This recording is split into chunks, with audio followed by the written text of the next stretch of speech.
Eu gosto de fazer uma pergunta quando eu estou em reunião e, invariavelmente, quer tenham 10, 100, 1000, 10.000 pessoas, a resposta, o resultado é o mesmo, é sempre o mesmo. Qual é a pergunta? Eu faço duas perguntas. A primeira é: quem aqui quer ter grandes vitórias? Então, quanto mais gente na reunião, mais mãos se levantam. Quase que unanimemente, praticamente unanimemente, todos dizem: eu quero ter grandes vitórias. E aí eu sigo com a seguinte pergunta: agora, quem quer ter grandes lutas? O contraste é enorme, né? Quase nenhuma mão se levanta, só aquelas que já sacaram levantam as mãos. Pois é, mas você há de convir que é impossível ter grandes vitórias sem grandes lutas. A definição de uma grande vitória é o que acontece depois de uma grande luta.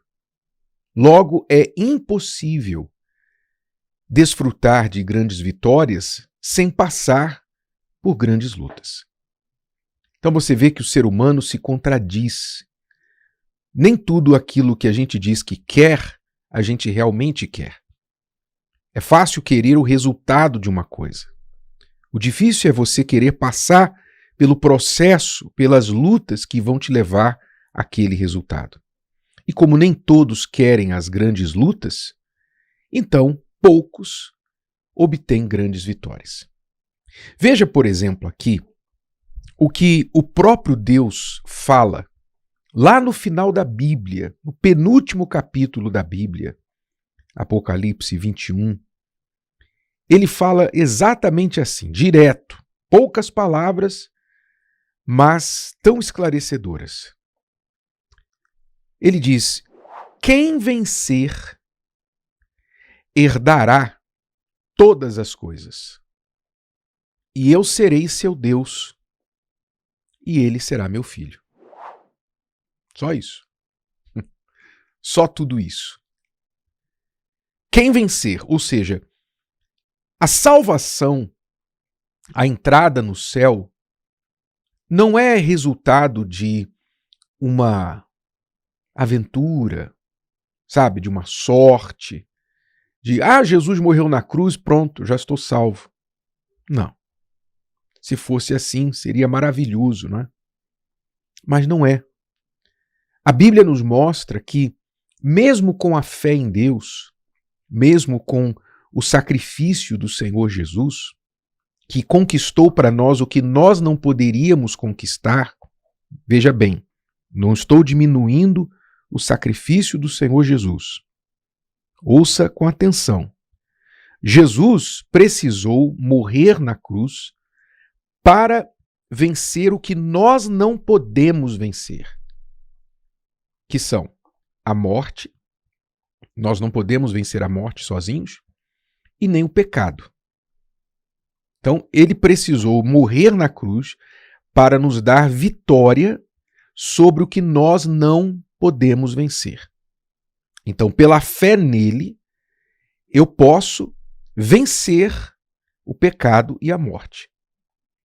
Mas a morte dele na cruz não significa que eu não precise, mesmo após crer nele, lutar, continuar lutando, continuar vencendo a mim mesmo, por exemplo, as minhas vontades. Porque crer em Jesus e receber o seu perdão e a salvação não tira de mim as minhas vontades, não extingue a minha natureza humana. Deus não tira a nossa vontade própria, nem depois da salvação. Eu continuo tendo vontades próprias. Logo, as minhas vontades humanas nem sempre vão combinar com a dele. E é por isso que eu preciso vencer. Então, para chegar lá no céu, como diz o Apocalipse, para herdar a salvação e todas as coisas, para receber a coroa da vida, e ter o privilégio não só de entrar no reino de Deus, mas também, como ele disse aqui, ser seu filho. Então eu preciso vencer. Por isso, em todas as 7 cartas às igrejas do Apocalipse, que representam todos os que creem, o resultado final, a palavra, a promessa final é ao que vencer, ao vencedor. Vencedor de quê? Quem vence tem que lutar. Lutar contra algo, um inimigo, alguém. Então, esse quem vencer aqui são aqueles que venceram o quê? Venceram a si mesmos, suas vontades, venceram o seu eu, venceram o diabo, o arqui-inimigo de Deus e do ser humano, e venceram o mundo, que é esse sistema que está sob o controle do diabo, que trabalha para derrotar aqueles que são de Deus. Então, quando eu venço a mim mesmo, venço o diabo, venço o mundo, eu sou vencedor, e isso não por meus méritos. É claro que há a minha participação, há o meu esforço, mas é uma aliança que eu faço com Deus. Deus não nos deixa sós nesta batalha, nesta luta. Ele nos dá o nome dele, ele nos dá a palavra dele e o espírito dele. Ele nos dá a sua armadura para lutarmos esta batalha. Então, quando nós nos aliamos com ele, somos valorosos, valentes, corajosos, persistentes nesta batalha, não arredamos pé, não desistimos, não jogamos a toalha, então nós vencemos. Com a ajuda dele, nós vencemos. E quando vencemos, então nos tornamos herdeiros de todas as coisas. E ele segue no versículo seguinte, falando o que vai acontecer com os que não vencerem. Olha só o aviso, olha o alerta. Eu sei que esse texto sagrado aqui, muita gente não gosta de ler, nem de ouvir falar. Muita gente não gosta, porque essa lista que ele dá aqui é complicada. É uma lista... Bom, eu vou ler para você ver. Então, ele primeiro disse, quem vencer herdará todas as coisas, e eu serei seu Deus e ele será meu filho. E ele segue dizendo, mas, quanto aos covardes, ou seja, os que não foram valentes para vencer todos os inimigos que eu falei, e aos incrédulos, os que não creram em Deus, decidiram crer apenas em si mesmos, creram em coisas deste mundo, eles não creram e, portanto, não receberam a oportunidade da salvação. Covardes, os incrédulos, aos abomináveis, são aquelas pessoas que cometem atrocidades, aberrações, que elas já estão com as suas mentes cauterizadas. Não há como trazer essas pessoas a uma razoabilidade, a um bom senso. Elas já se entregaram completamente aos seus desejos e paixões e ao mal. Então, covardes, incrédulos, abomináveis, aos homicidas, aos fornicadores, que são os que vivem satisfazendo suas vontades sexuais de forma livre, liberal, indiscriminada,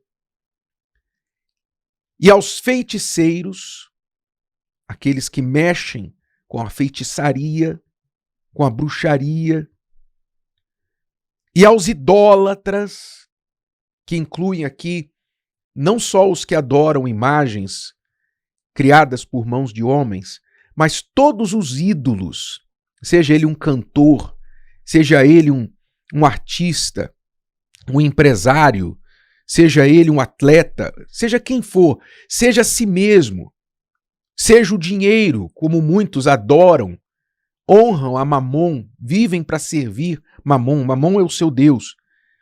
Então, os idólatras e a todos os mentirosos. Aí pegou. Aí pegou. Então, os covardes, incrédulos, abomináveis, homicidas, fornicadores, feiticeiros, idólatras e todos os mentirosos, a sua parte será no lago que arde com fogo e enxofre, o que é a segunda morte. Sou eu quem disse isso aqui foi o Senhor Jesus que disse. E ele não disse isso aqui para condenar essas pessoas, mas para alertá-las. Se ele quisesse condená-las, ele não teria vindo a este mundo. Ele mesmo disse: eu não vim para condenar o mundo, eu vim para salvá-lo. Então, todas essas pessoas desta lista aqui, se você diz: bispo, eu estou nessa lista. Eu sou um fornicador, eu sou um mentiroso, eu sou um idólatra. Bispo, eu sou um incrédulo, eu já fiz coisas abomináveis. Há esperança para mim? Sim. A esperança é você crer no Senhor Jesus, se arrepender dessa vida que você leva, pedir perdão dos seus pecados e deixá-los. Há esperança para você. Você vai ter que vencer a si mesmo, vencer seu orgulho, vencer os pecados, vencer o mundo, vencer as amizades que vão gozar de você, vão rir de você, porque agora você virou crente, não é? Você vai ter que vencer tudo isso. Se você vencer, você vai herdar tudo que ele tem para você como Pai Celestial. Você vai poder entrar na vida eterna e chamá-lo de Pai. Ele diz: será meu filho. Você vai poder chamar Deus de Pai. Mas você vai ter que vencer. Então, você quer grandes vitórias? Quer chegar no final? Quer chegar depois que o seu corpo aqui voltar ao pó e a sua alma descolar do seu corpo? Você quer chegar na eternidade e abrir um sorriso e dizer: venci? Então, você tem que passar pelas lutas desta vida. Mas se você não quiser vencer, é fácil. É só ser covarde, incrédulo, é só se entregar para os inimigos desta vida e dizer: é difícil demais. Eu não consigo não. Eu prefiro me entregar mesmo e ser vencido por tudo que esse mundo oferece. Você tem essa escolha. Mas não se esqueça, a escolha é sua e não de Deus. Se o vídeo de hoje te ajudou, você conhece alguém que vai ser ajudado por essa mensagem, passe adiante. E se você ainda não inscreveu aqui no canal, inscreva-se agora. Até a próxima.